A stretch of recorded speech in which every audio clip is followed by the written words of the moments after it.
Travel plans? Low or zero fares now make flying affordable. It's all about getting from point A to B. And that's what budget airlines do best, just as well as full-service airlines. What do you get for these low fares?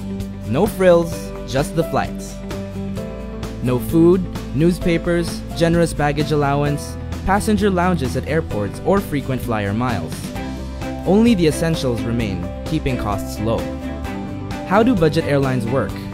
The single biggest cost for airlines is fuel. They prefer new planes that burn fuel more efficiently. There's only one aircraft type, so maintenance and training of pilots and crew go through the same program to meet global safety standards. There's no business or first class that requires additional training. With single-class seats, budget airlines have space for more passengers. A 150-seat Airbus A320 can seat up to 180. More passengers share the cost of flying. The result? More affordable tickets.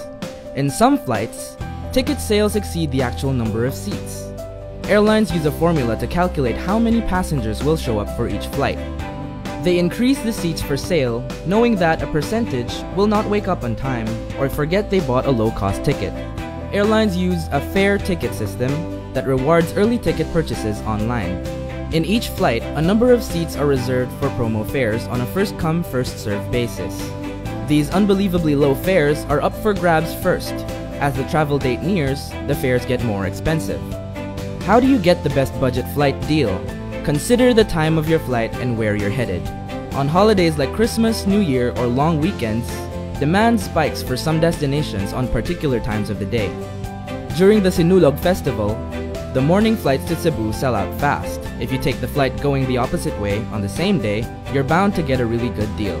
The airline wants to fill up the seats both ways. Overall, if you book your ticket late, you'll end up paying more. On budget airlines, extra perks are a choice, so you only pay for what you want or need. Online, you can pay extra to reserve an aisle or window seat, add baggage allowance, or travel insurance. On board, food and drinks, Wi-Fi, blankets, and souvenirs are optional and are not built into the cost of your ticket. What's the trade-off? If you're late or forget your passport and the plane leaves without you, the seat can no longer be sold, so there's no refund. You can rebook, but there's a fee, adding to the cost of your ticket. Budget airlines also prefer to spend more time in the air than on the ground. That's why they operate in airports far from the big cities where the air traffic is heavier. Less time spent taxiing and queuing for takeoff means more time spent in the air. A quick turnaround at the airport means not using boarding bridges for arrivals and departures, saving up to 4 minutes on the ground. At the end of the day, it can add up to an additional flight. So book early, avoid flight changes, and go to the airport on time. Have a nice trip!